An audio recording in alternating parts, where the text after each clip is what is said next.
Good boy.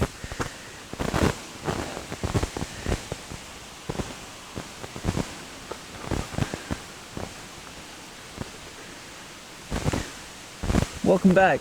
This is day 11 of work and preparation for the shelter build. Welcome back to SaN Au Naturel. Today Siggy and I are gonna do some more preparation towards the shelter build. This is about day 11 out here preparing for that. We're gonna move some heavy boulders which are gonna go to the construction of the walls and this corner of the foundation.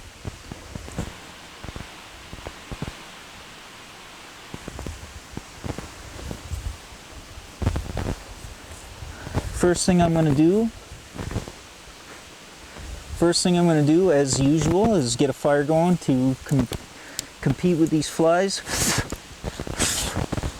See me blow like that, I'm blowing away flies.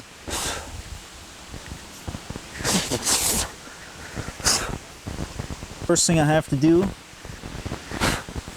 to combat these flies is to start a fire. Right now, I don't know if you could see it, but the black flies are ravaging me. So I start with a fire pit that's already got a lot of coal. It doesn't take much to dry that coal out and to ignite it again, so it's a good base to start with. Now everything is wet, but I did store some cardboard and a few wooden splits, and they're dry, so that's going to be the base. And then as I get that going, I'm going to add some of the wet material, and it's soaked. But I think if we get the base going with the dry stuff, it'll be enough to catch all this. Then when all that's going, we can add some bigger stuff and our fire will be good.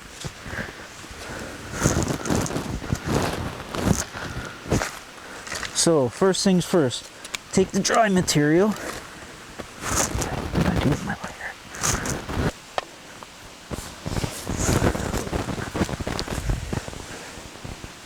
Okay, so as I said, dry material, we're starting with the previous fire. Dry material at the base. I'm just going to light this up and add dry material to it. Well, the cardboard is, I guess it's a little damp, but it's somewhat dry. I hope it ignites because these flies are driving me crazy.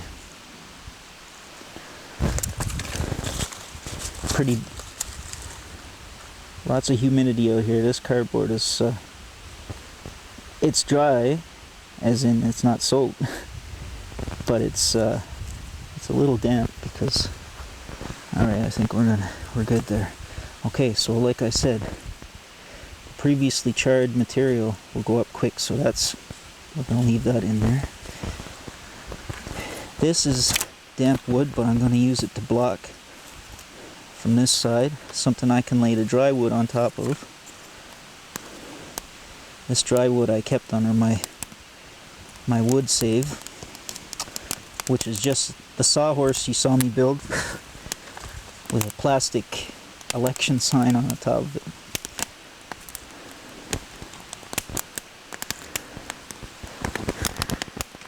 That snapping and popping is the wood burning.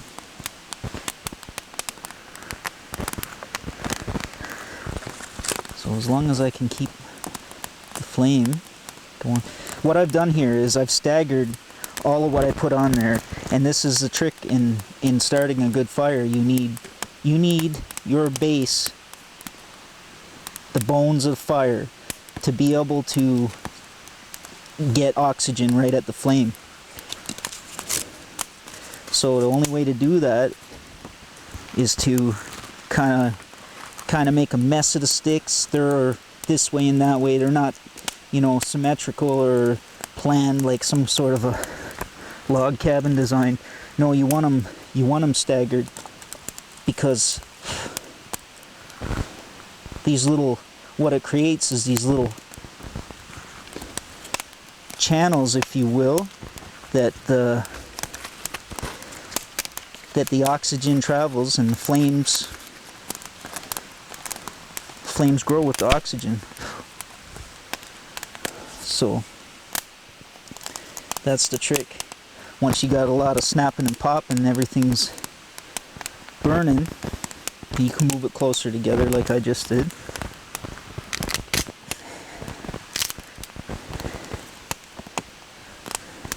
This wouldn't really be possible without having that dry cardboard in the first place.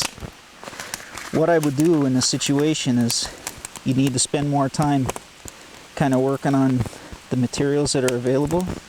If you had a log, you'd have to, like a previously dry log, you'd have to split it in half and go for the center, which would be the only dry spot since we've had a lot of rain. And remember, I mentioned these wood shavings are all soaking wet. I'm going to put them on top to dry out.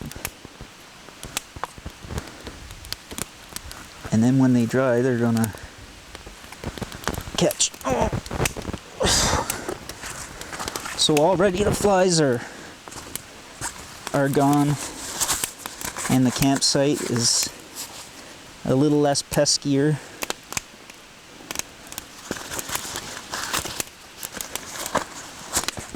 I still have to take care with this fire. Right now there's a lot of air getting through all of this, and it's going up like I mentioned, those channels.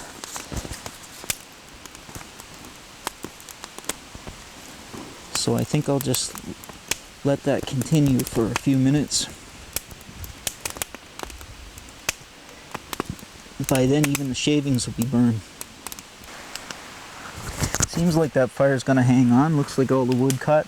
Now that all that's going on, you can add more wood, especially dead wood such as this.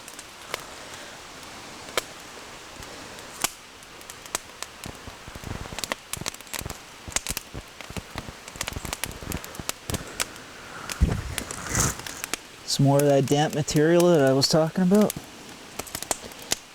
And that's like water sog. That's really soaked.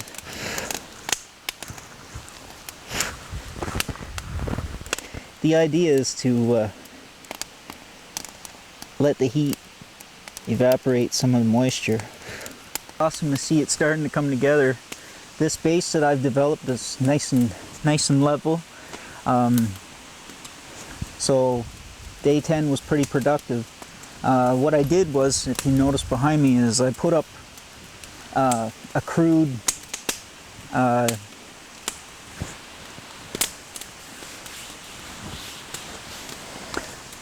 thinking that smoke is going right in your face. Good thing we're not sitting around the fire here, huh? Oh, good boy.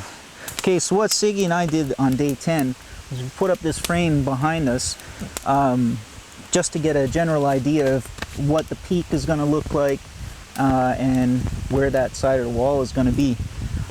Today, I think I'll leave that alone for today. I was maybe thinking of putting up the entire frame with the logs that I've prepared, but instead today I think Siggy and I, hey boy, we're going to stockpile some heavy rock, big boulders that we're planning on using in the wall and in the back of the camp.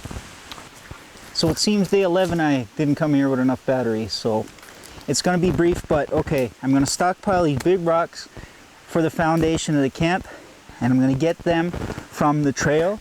This is the trail, the access trail that's going to lead to the garden out beyond the wood and the power line. So large rocks, you'll see them stockpile at the camp. This is where I got them. I collected a few from elsewhere. Gonna haul some today. Right, Whiskey Boy? Oh, you gonna help too? I wish you could. I don't think you're strong enough.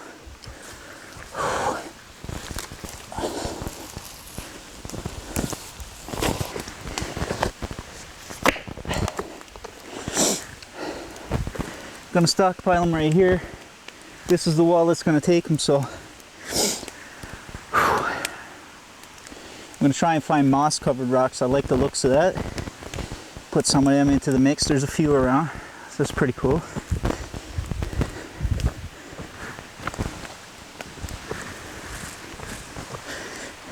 So anyway, that's kind of a 45 the way the roof would be.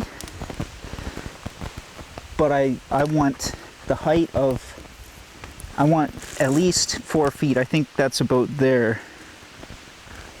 So this is going to actually probably sit on logs to give us more height in here. Now this back area won't be so bad because it's going to be where the bench is, the bed, you know, bed by night, bench by day. So if I don't have the height here, it's not a big deal. As you can see in the front, this is not high enough either. Just for demonstration purposes, you see how the camp's going to be. So remember, this is day 11 in preparation for this survival shelter. It's going to be badass. I got rocks here, man. This is not the sort of thing you do in an emergency situation. This is the sort of thing you do if you're childish and grown man and you got nothing better to do. So I hope you enjoy. I do these things because I know not everybody has the ability to get out here and do these things. I hope I inspired. You know, I'm just a normal dude. I'm actually in bad shape and middle-aged.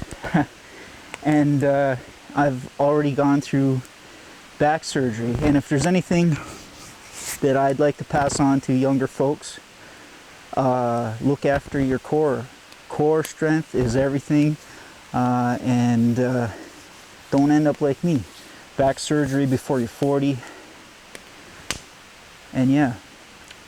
But in spite of all that, I'm out here. Look at this rugged shit that I've been doing. This is what I enjoy. This is how I burn that energy, you know.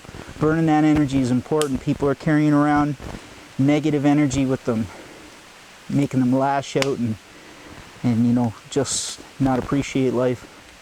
Burn it off somehow. Get yourself into a hobby. It doesn't even have to be a hobby that you can afford. You just be a shadow boxer.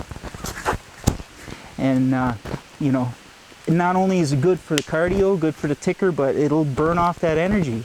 So today I brought in a stockpile of boulders. That'll all go in the construction of the camp. Here's the trail as I've groomed it some today.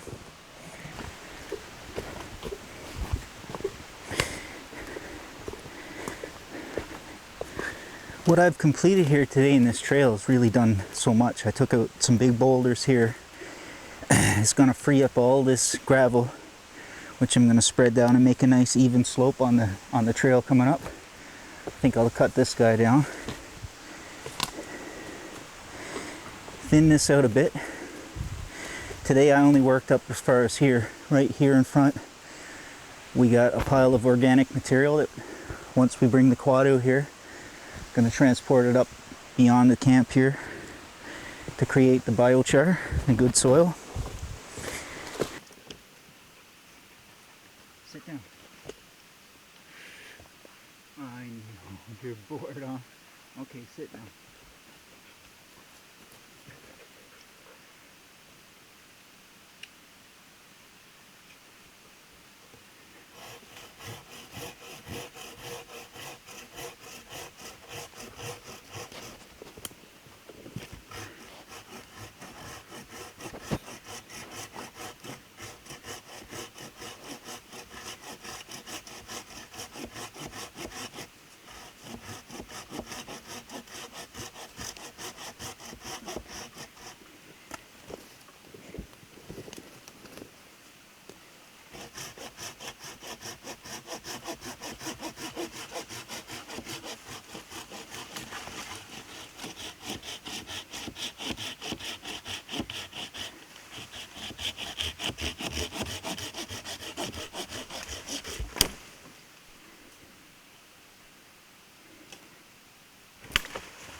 I think I already regret it.